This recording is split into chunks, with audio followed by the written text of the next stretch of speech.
How to refill the toner in the HP LaserJet Tank 1020, 1500, 2500, and HP LaserJet Tank MFP 1005, 1600, 2600 printer series.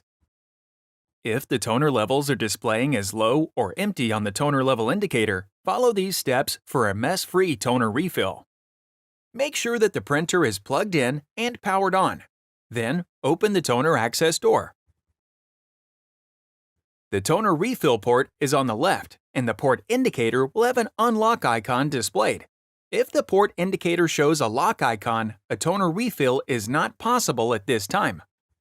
You can use either two standard A-size toner packs or one high-capacity X-size toner pack to refill the toner. Lightly shake the toner pack for a few seconds and remove the cap.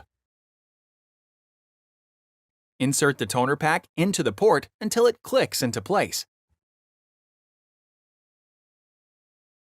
Rotate the refill lock ring lever counterclockwise so that it is pointing towards the refill symbol.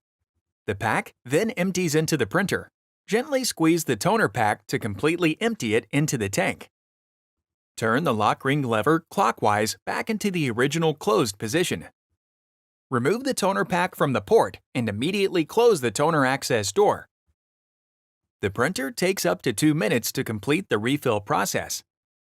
To learn how you can recycle the used toner pack, visit www.hp.com/recycle. Click the Playlists tab in YouTube to find HP videos in other languages. And search our channel to find official HP support videos.